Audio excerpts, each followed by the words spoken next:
स्वागत और अभिनंदन करते हुए मैं आप सबको भी बनास डेयरी के साथ साथ इन सभी परियोजनाओं की हृदय से बधाई देता हूं, अपनी शुभकामनाएं देता हूं।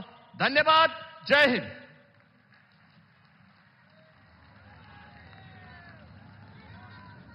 माननीय मुख्यमंत्री श्री, आपके उत्साहपूर्ण संबोधन के लिए हम भी आपका बहुत बहुत धन्यवाद करते हैं। आज से पूर्वांचल में श्वेत गंगा बहने वाली है और हर घर में सुख और समृद्धि की बढ़ोतरी होने जा रही है। 2 साल पहले माननीय प्रधानमंत्री श्री के कर कमलों द्वारा यहां इसी डेयरी का शिलान्यास हुआ था और आज वे इस अद्यतन डेयरी को आपको सुप्रत कर जा रहे हैं, भेंट देने जा रहे हैं। साथ ही पूर्वांचल की विकास यात्रा में वृद्धि करने वाली अनेक परियोजनाओं को आज माननीय प्रधानमंत्री श्री उद्घाटन कर राष्ट्र को समर्पित करेंगे। तो आइए तालियों की बौछार के साथ माननीय प्रधानमंत्री श्री को रिमोट द्वारा बनास काशी संकुल एवं सभी परियोजनाओं का विधिवत उद्घाटन करने का निमंत्रण देते हैं।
सर्वतः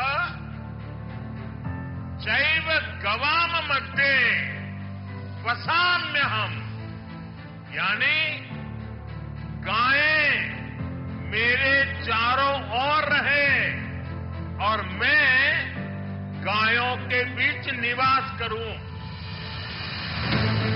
माननीय प्रधानमंत्री श्री नरेंद्र मोदी जी के मार्गदर्शन में विकास के विजन को साकार करने हेतु गौ धन के गौरव को बढ़ाने के इसी संकल्प के साथ पशुपालकों, किसानों, युवाओं, महिलाओं के उत्थान के लक्ष्य के साथ पूर्वांचल बन रहा है नई श्वेत क्रांति का उद्भव स्थान, जिसकी साक्षी बनेगी पावन नगरी काशी की धरती और बनास से बनारस तक की श्वेत क्रांति का आधार बनेगी गौ माता।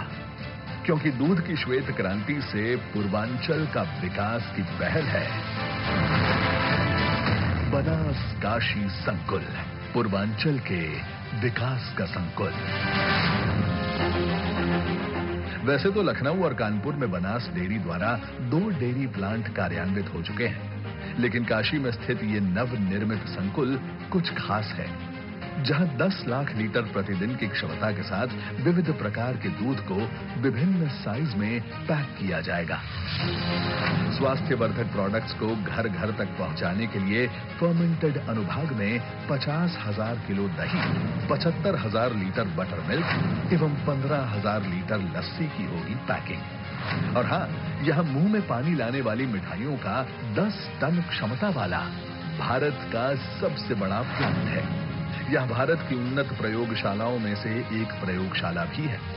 वैसे 10 लाख लीटर प्रतिदिन के प्रोसेसिंग एवं 1,80,000 के फर्मेंटेड मिल्क प्लांट स्वचालित है और यहां पनीर और आइसक्रीम जैसे डेयरी उत्पादों का भी प्रोसेसिंग होगा। कुल मिलाकर यह प्लांट डेयरी सेक्टर और इकोनॉमी को बूस्ट करने वाली एक बड़ी पहल बनेगा, जिससे किसानों को मिलेगी समृद्धि की गारंटी, महिलाओं को मिलेगी आर्थिक उत्थान की गारंटी, युवाओं को मिलेगी आत्मनिर्भरता की गारंटी और पशुपालकों को मिलेगी खुशहाली की गारंटी। क्योंकि मोदी सरकार की गारंटी मतलब गारंटी पूरी होने की भी गारंटी, जिसकी नींव बनेगा बनास काशी संकुल, पूर्वांचल के विकास का संकुल। माननीय प्रधानमंत्री श्री नरेंद्र मोदी जी की संकल्पना और मार्गदर्शन से काशी में विकास की जो अविरल धारा प्रवाहित हो रही है, उसमें आज लगभग 11,000 करोड़ से अधिक की 23 परियोजनाओं के लोकार्पण और लगभग 2200 करोड़ की 12 परियोजनाओं के शिलान्यास की कड़ियां जुड़ने जा रही हैं, जिनका लक्ष्य एक ही है, वाराणसी का सर्वांगीण विकास।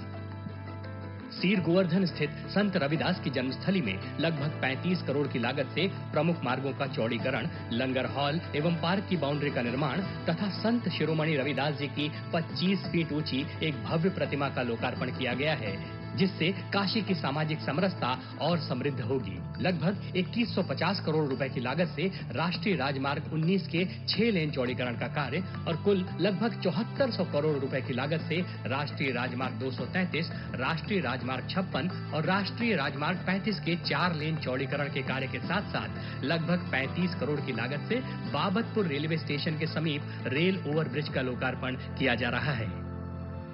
विश्व प्रसिद्ध गंगा घाटों पर 4 कम्युनिटी जेटी और स्नानार्थियों की सुविधा हेतु चेंजिंग रूम के साथ बने 7 फ्लोटिंग जेटी भी लोकार्पित किए जा रहे हैं। खेलकूद के क्षेत्र में लगभग 100 करोड़ की लागत से सिगरा स्टेडियम में विभिन्न आधुनिक इंफ्रास्ट्रक्चर के निर्माण कार्य और कैंट वाराणसी में 5 करोड़ की लागत से शूटिंग रेंज का निर्माण किया गया है। पंचक्रोशी यात्रा के 5 पड़ावों के मार्ग में अनेक धर्मशालाओं, तालाबों, घाटों एवं देवालयों का जीर्णोद्धार 40 करोड़ की लागत से कराया गया है। हिंदुस्तान पेट्रोलियम कॉर्पोरेशन लिमिटेड के आधुनिक एलपीजी बॉटलिंग संयंत्र और जगतपुर वाराणसी में बुनकरों हेतु सिल्क कपड़ा प्रिंटिंग के लिए सामान्य सुविधा केंद्र भी काशी की सर्वांगीण विकास यात्रा में शामिल हैं।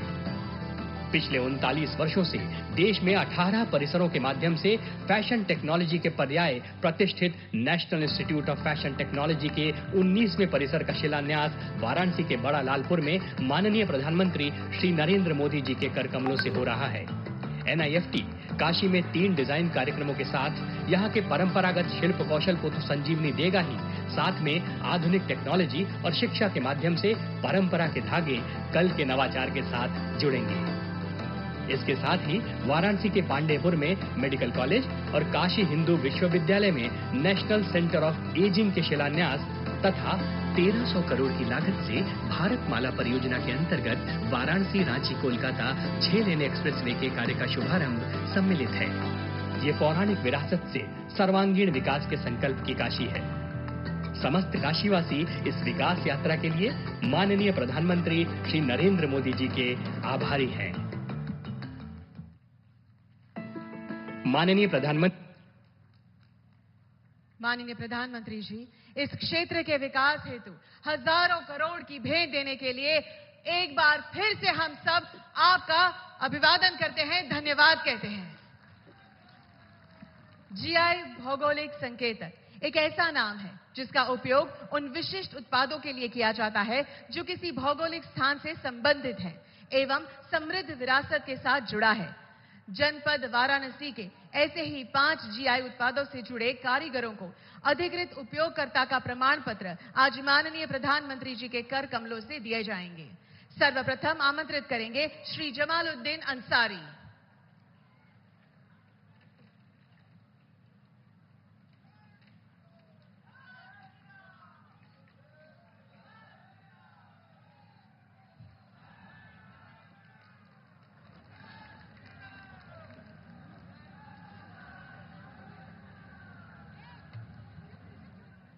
श्री श्रीकांत मिश्रा।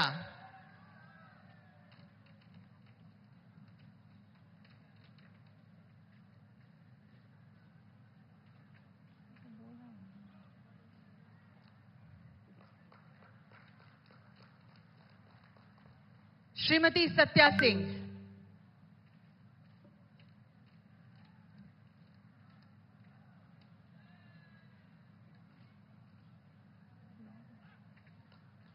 श्रीमती अमृता सिंह।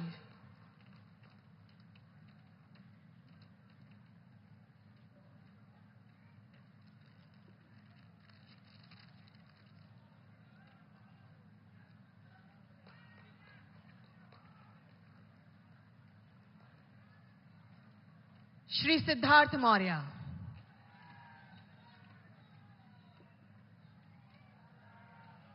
आइए तालियों के साथ इन सभी को हम अनेक शुभकामनाएं दें।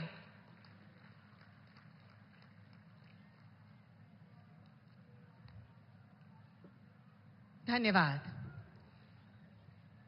जिन्होंने अपनी प्रतिबद्धता एवं अथक प्रयासों से देश और नागरिकों के विकास के लिए सदैव कार्यरत रहे हैं, उनके सशक्त नेतृत्व से देश नई ऊर्जा एवं शक्ति से अभिभूत हो रहा है। वैसे हमारे आदरणीय प्रधानमंत्री श्री नरेंद्र मोदी जी को आइए तालियों की गूंज के साथ उनके विशेष संबोधन के लिए आमंत्रित करते हैं।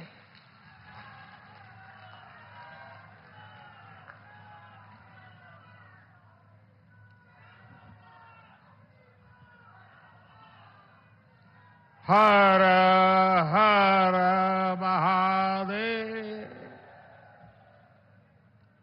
मंच पर विराजमान उत्तर प्रदेश सरकार के मुख्यमंत्री श्रीमान योगी आदित्यनाथ जी, केंद्रीय मंत्रिमंडल के मेरे सहयोगी महेंद्र नाथ पांडे जी, उप मुख्यमंत्री श्रीमान ब्रजेश पाठक जी, बनास डेयरी के चेयरमैन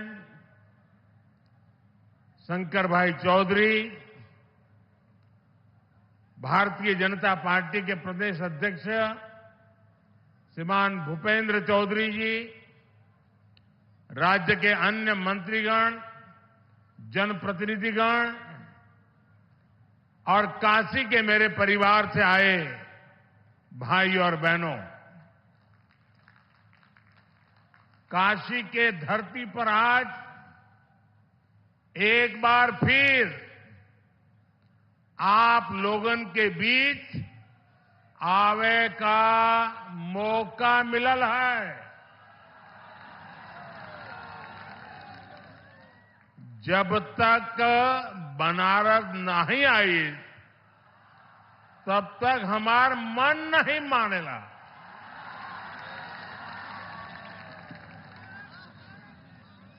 दस साल पहले आप लोग हमके बनारस का सांसद बनैला। अब 10 साल में बनारस हमके बनारसी बना देले।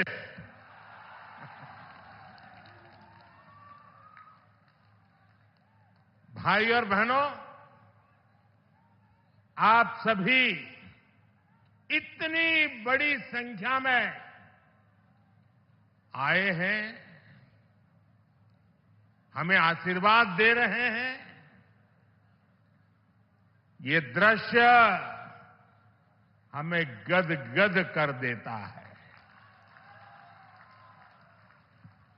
आप लोगों के परिश्रम से आज काशी को नित्य नूतन बनाने का अभियान लगातार जारी है।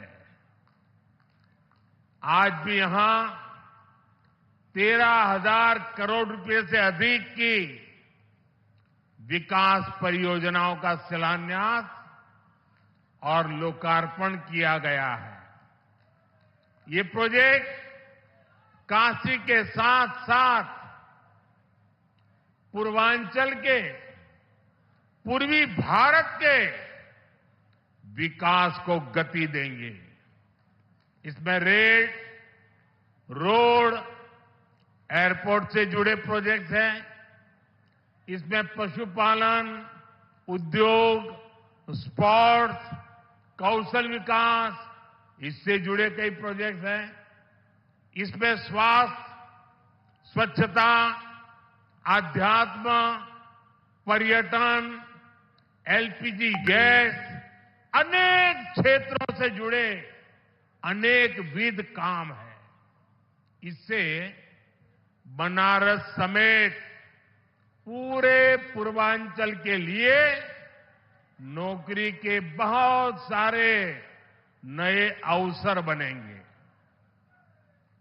आज संत रविदास जी की जन्मस्थली से जुड़े अनेक प्रोजेक्ट्स का भी यहां से लोकार्पण हुआ है। मैं इन सारी परियोजनाओं के लिए आप सभी को बहुत बहुत बधाई देता हूं। साथियों, काशी और पूर्वांचल में कुछ भी अच्छा होता है तो मुझे आनंद होना बहुत स्वाभाविक है। आज बड़ी संख्या में मेरे नौजवान साथी भी आए हैं। कल रात को मैं सड़क के रास्ते बाबतपुर से बीएलडब्ल्यू गेस्ट हाउस आया हूं। कुछ महीने पहले जब मैं बनारस आया था तो फुलवरिया फ्लाईओवर का लोकार्पण करके गया था। बनारस में ये फ्लाईओवर कितना बड़ा वरदान बना है, ये साफ दिखाई देता है।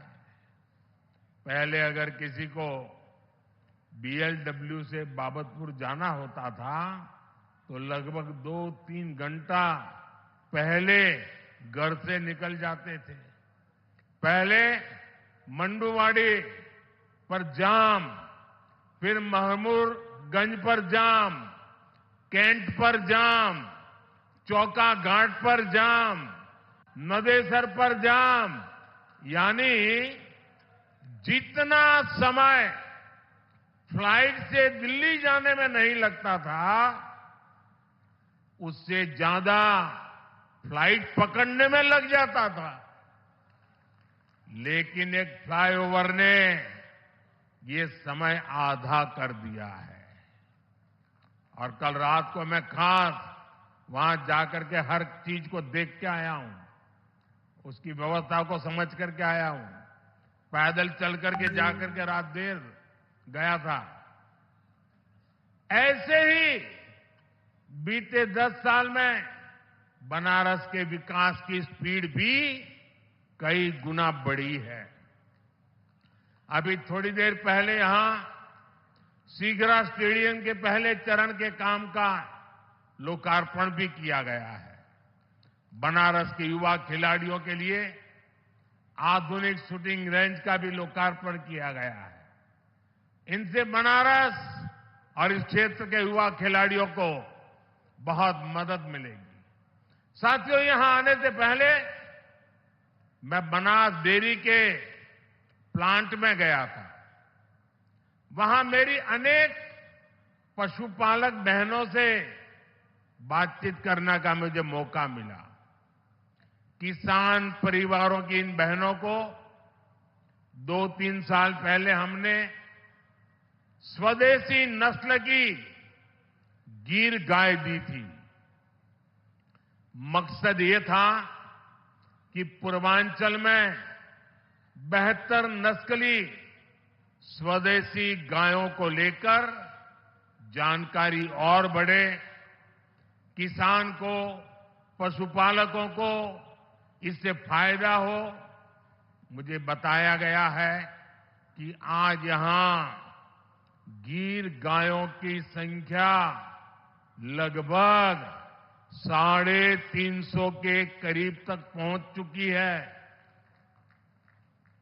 संवाद के दौरान हमारी बहनों ने मुझे ये भी बताया कि पहले जहां सामान्य गाय से 5 लीटर दूध मिलता था, अब गिर गाय 15 लीटर तक दूध देती है।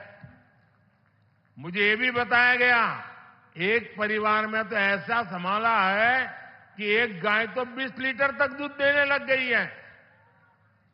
इससे इन बहनों को हर महीने हजारों रुपयों की अतिरिक्त कमाई हो रही है।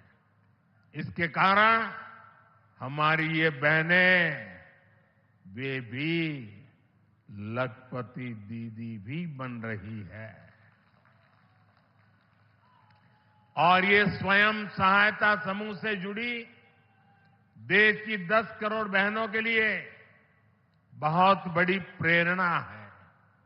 साथियों, बनास डेयरी प्लांट का शिलान्यास मैंने 2 वर्ष पहले किया था। तब मैंने वाराणसी सहित पूर्वांचल के तमाम पशुपालकों को, गोपालकों को इस प्रोजेक्ट को तेजी से पूरा करने की गारंटी दी थी। आज मोदी की गारंटी आपके सामने है और इसलिए तो लोग कहते हैं मोदी की गारंटी यानी गारंटी पूरा होने की गारंटी। सही निवेश से रोजगार के अवसर कैसे पैदा होते हैं, बनास डेयरी इसका उत्तम उदाहरण है। अभी बनास डेयरी वाराणसी, मिर्जापुर, गाजीपुर, रायबरेली इन जिलों के पशुपालकों से लगभग 2 लाख लीटर दूध इकट्ठा कर रही है। इस प्लांट के चालू होने से अब बलिया, चंदौली, प्रयागराज, जौनपुर और दूसरे जिलों के लाखों पशुपालकों को भी लाभ होगा। इस परियोजना से वाराणसी, जौनपुर, चंदौली, गाजीपुर, आजमगढ़ जिलों के 1000 से ज्यादा गांवों में दुग्ध मंडियां बनेगी। पशुपालकों का ज्यादा दूध ज्यादा कीमत पर बिकेगा तो हर किसान पशुपालक परिवार को ज्यादा कमाई होना तय है। ये प्लांट किसानों, पशुपालकों को बेहतर पशुओं की नस्ल और बेहतर चारे को लेकर भी जागरूक करेगा, प्रशिक्षित करेगा। साथियों, इतना ही नहीं, ये बनास काशी संकुल रोजगार के भी हजारों नए अवसर बनाएगा, अलग अलग कामों में रोजगार बनाएगा। एक अनुमान है कि इस संकुल से पूरे इलाके में 3 लाख से ज्यादा किसानों की आय बढ़ेगी। यहां दूध के अलावा छाछ, दही, लस्सी, आइसक्रीम, पनीर और अनेक प्रकार की स्थानीय मिठाइयां बनेगी। इतना कुछ बनेगा तो इन्हें बेचने वालों को भी तो रोजगार मिलने वाला है। यह प्लांट बनारस की प्रसिद्ध मिठाइयों को देश के कोने कोने तक पहुंचाने में बहुत बड़ी भूमिका निभाएगा। दूध के ट्रांसपोर्टेशन से जुड़े कारोबार में भी अनेक लोगों को रोजगार मिलेगा। इससे पशु आहार से जुड़े दुकानदार, स्थानीय वितरकों का भी दायरा बढ़ेगा। इसमें भी अनेक रोजगार बनेंगे। साथियों, इन प्रयासों के बीच मेरा बनास डेयरी के कामकाज से जुड़े वरिष्ठ साथियों से भी एक आग्रह है। मैं चाहूंगा कि आप दूध का पैसा सीधे बहनों के अकाउंट में डिजिटल तरीके से भेजिए। किसी पुरुष के हाथ में पैसे मत देना। मेरा अनुभव है इसके बहुत ही शानदार परिणाम आते हैं। पशुपालन तो एक ऐसा सेक्टर है जिसमें सबसे अधिक हमारी बहनें जुड़ी हैं। ये बहनों को आत्मनिर्भर बनाने का बहुत बड़ा माध्यम है। पशुपालन छोटे किसानों और भूमिहीन परिवारों का भी बहुत बड़ा सहारा है। इसलिए डबल इंजन सरकार पशुपालन और डेयरी सेक्टर को इतना बढ़ावा दे रही है। साथियों, हमारी सरकार अन्नदाता को ऊर्जादाता बनाने के साथ ही अब अन्नदाता को उर्वरक दाता बनाने पर भी काम कर रही है। उर्वरक दाता बने। हम पशुपालकों को दूध के अलावा गोबर से भी कमाई के अवसर दे रहे हैं। हमारे जो ये डेयरी प्लांट है, इनमें गोबर से बायो सीएनजी बने और इस प्रक्रिया में जो जैविक खाद है वो कम दाम पर किसानों को मिले, इस पर काम हो रहा है। इससे प्राकृतिक खेती को और बल मिलेगा। गंगा जी के किनारे प्राकृतिक खेती करने का चलन वैसे भी अब बढ़ रहा है। आज गोवर्धन योजना के तहत गोबर हो, दूसरा कचरा हो, उससे बायोगैस, बायो सीएनजी बनाई जा रही है। इससे साफ सफाई भी रहती है और कचरे का पैसा भी मिलता है। साथियों, ये हमारे काशी तो कचरे से कंचन बनाने के मामले भी है एक मॉडल के रूप में देश के सामने आ रही है। आज ऐसे एक और प्लांट का लोकार्पण यहां हुआ है। ये प्लांट प्रतिदिन शहर से निकलने वाले 600 टन कचरे को 200 टन चारकोल में बदलेगा। सोचिए, यही कचरा अगर कहीं किसी मैदान में फेंकते रहते तो कूड़े का कितना बड़ा पहाड़ बन जाता। काशी में सीवेज की व्यवस्था को बेहतर बनाने के लिए अनेक काम हुए हैं। साथियों, किसान और पशुपालक हमेशा से भाजपा सरकार की सबसे बड़ी प्राथमिकता रहे हैं। 2 दिन पहले ही सरकार ने गन्ने के न्यूनतम मूल्य को बढ़ाकर 340 रुपये प्रति क्विंटल कर दिया है। पशुपालकों के हित को ध्यान में रखते हुए पशुधन बीमा कार्यक्रम को भी और आसान किया गया है।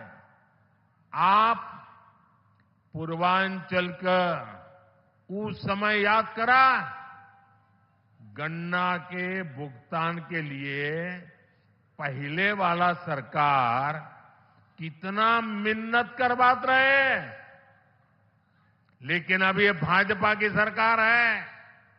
किसानों के बकाये का भुगतान तो हो ही रहा है, फसलों के दाम भी बढ़ाए जा रहे हैं। भाइयों और बहनों, विकसित भारत का निर्माण आत्मनिर्भर भारत के बल पर होगा। अपनी जरूरत का हर सामान बाहर से आयात करने से विकसित भारत नहीं बन सकता। पहले की सरकार और हमारी सरकार की सोच में यही बड़ा अंतर है। आत्मनिर्भर भारत तभी होगा जब देश की हर छोटी छोटी शक्ति को जगाया जाए, जब छोटे किसानों, पशुपालकों, कारीगरों, शिल्पकारों, लघु उद्यमियों को मदद दी जाए। इसलिए मैं लोकल के लिए वोकल रहता ही हूं, और मैं जब वोकल फॉर लोकल कहता हूं तो ये उन बुनकरों, उन छोटे उद्यमियों का प्रचार है जो लाखों रुपए खर्च करके अखबारों और टीवी पर विज्ञापन नहीं दे सकते। स्थानीय उत्पाद बनाने वाले ऐसे हर साथी का प्रचार मोदी खुद करता है। देश के हर छोटे किसान, हर छोटे उद्यमी का एम्बेसडर आज मोदी है। जब मैं खादी खरीदो, खादी पहनो का आग्रह करता हूं तो गांव-गांव में खादी से जुड़ी बहनें, दलित, पिछड़े, उनके श्रम को बाजार से जोड़ता हूं।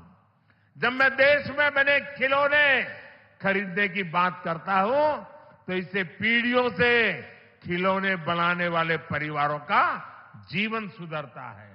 जब मैं मेक इन इंडिया कहता हूं तो मैं इन छोटे और कुटीर उद्योगों पर, हमारे एमएसएमई के सामर्थ्य को नई बुलंदी देने का प्रयास करता हूं। जब मैं देखो अपना देश कहता हूं तो मैं अपने ही देश में टूरिज्म को बढ़ावा देता हूं। इससे स्थानीय लोगों का रोजगार, स्वरोजगार कैसे बढ़ता है, ये हम काशी में अनुभव कर रहे हैं। जब से विश्वनाथ धाम का पुनर्निर्माण हुआ है, तब से करीब करीब 12 करोड़ से अधिक लोग काशी आ चुके हैं। इससे यहां के दुकानदार, ढाबे वाले, रेहड़ी ठेले वाले, रिक्शे वाले, फूल वाले, नाव वाले, सबका रोजगार बढ़ा है। आज तो एक और नई शुरुआत हुई है। आज काशी और अयोध्या के लिए छोटे छोटे इलेक्ट्रिक जहाज की योजना शुरू हुई है। इससे काशी और अयोध्या आने वाले श्रद्धालुओं का अनुभव और भी बेहतर होने वाला है। भाइयों और बहनों, दशक के परिवारवाद, भ्रष्टाचार और तुष्टीकरण ने यूपी को विकास में पीछे रखा। पहले की सरकारों ने यूपी को बीमारू राज्य बनाया, यहां के नौजवानों से उनका भविष्य छीना। लेकिन आज जब यूपी बदल रहा है, जब यूपी के नौजवान अपना नया भविष्य लिख रहे हैं, तब ये परिवारवादी क्या कर रहे हैं? मैं तो इनकी बातें सुनकर हैरान हूं। कांग्रेस के शाही परिवार के युवराज का कहना है, और चौंक जाएंगे आप, कांग्रेस के युवराज परिवार ने क्या कहा? वो कह रहे हैं, और काशी की धरती पर आके कह रहे हैं, काशी के नौजवान, यूपी के नौजवान नशेड़ी है। ये कैसी भाषा है भाई? मोदी को गाली देते देते तो इन्होंने 2 दशक बिता लिए, लेकिन अब ईश्वर रूपी जनता जनार्दन पर, यूपी के नौजवानों पर ही ये लोग अपनी फ्रस्ट्रेशन निकाल रहे हैं। जिनके अपने होश ठिकाने नहीं है, वो यूपी के मेरे काशी के बच्चों को नशेड़ी कह रहे हैं। अरे गौर परिवारवादियों, काशी का, यूपी का नौजवान तो विकसित यूपी बनाने में जुटा है। अपना समृद्ध भविष्य लिखने के लिए परिश्रम की पराकाष्ठा कर रहा है। इंडी गठबंधन द्वारा यूपी के नौजवानों का अपमान कोई नहीं भूलेगा। साथियों, गौर परिवारवादियों की यही असलियत होती है। परिवारवादी युवा हमेशा परिवारवादी युवा शक्ति से डरते हैं, युवा टैलेंट से डरते हैं। उनको लगता है कि सामान्य युवा को अवसर मिला तो वो हर जगह चुनौती देगा। इनको वही लोग पसंद आते हैं जो उनकी दिन रात जय जयकार करते रहें। आजकल तो इनके गुस्से का, इनकी बौखलाहट का एक और भी कारण है। इनको काशी और अयोध्या का नया स्वरूप बिल्कुल पसंद नहीं आ रहा। आप देखिए, अपने भाषणों में राम मंदिर को लेकर कैसी कैसी बातें करते हैं, कैसी कैसी बातों से हमले करते हैं। मैं नहीं जानता था कि कांग्रेस को प्रभु श्री राम से इतनी नफरत है। भाइयों और बहनों, ये अपने परिवार और अपने वोट बैंक से बाहर देख ही नहीं सकते, सोच ही नहीं सकते। तभी तो हर चुनाव के दौरान साथ आते हैं, और जब परिणाम नील बटा सन्नाटा आता है तो ये एक दूसरे को गाली देते हुए अलग हो जाते हैं। लेकिन ये लोग जानते नहीं, ये बनारस हो, यहां सब गुरु हो। यहां इंडी गठबंधन के पैंतरा ना चली, बनारस नहीं, पूरे यूपी के पता हो, माल वही है, पैकिंग नहीं है। इस बार तो इनको जमानत बचाने के लिए ही बहुत संघर्ष करना पड़ेगा। साथियों, आज पूरे देश का एक ही मूड है, अब की बार मोदी की गारंटी है, हर लाभार्थी को 100% लाभ। मोदी लाभार्थियों के सैचुरेशन की गारंटी दे रहा है। तो यूपी ने भी सारी सीटें मोदी को देने का निर्णय किया है। यानी इस बार यूपी 100% सीटें एनडीए के नाम करने वाला है। भाइयों और बहनों, मोदी का तीसरा कार्यकाल पूरी दुनिया में भारत के सामर्थ्य का सबसे प्रखंड कालखंड होने वाला है, सबसे प्रखर कालखंड होने वाला है। इसमें भारत का आर्थिक, सामाजिक, सांस्कृतिक हर क्षेत्र नई बुलंदी पर होगा। बीते 10 वर्षों में भारत 11वें नंबर से ऊपर उठकर 5वें नंबर की आर्थिक ताकत बना। आने वाले 5 वर्षों में भारत दुनिया की तीसरी सबसे बड़ी आर्थिक महाशक्ति बनेगा। बीते 10 वर्षों में आप देश में देख रहे हैं कि सब कुछ डिजिटल हो गया है। आज आप चारों तरफ 4 लेन, 6 लेन, 8 लेन की चौड़ी चौड़ी सड़कें देख रहे हैं। रेलवे स्टेशनों को आधुनिक होते देख रहे हैं। वंदे भारत, अमृत भारत, नमो भारत ऐसी तेज और आधुनिक ट्रेनें चलती देख रहे हैं। और यही तो नया भारत है। आने वाले 5 वर्षों में ऐसे विकास कार्यों में और तेजी होने वाली है। देश का कायाकल्प होने वाला है। मोदी ने तो गारंटी दी है कि जिस पूर्वी भारत को विकास से वंचित रखा गया, उसको विकसित भारत का ग्रोथ इंजन बनाऊंगा। वाराणसी से औरंगाबाद के 6 लेन हाईवे का पहला फेज पूरा हुआ है। आने वाले 5 वर्ष में यह पूरा होगा तो यूपी और बिहार को बहुत फायदा होगा। वाराणसी, रांची, कोलकाता एक्सप्रेसवे, इससे बिहार, झारखंड और पश्चिम बंगाल की दूरी और सिमटने वाली है। भविष्य में बनारस से कोलकाता के सफर का समय करीब करीब आधा होने जा रहा है।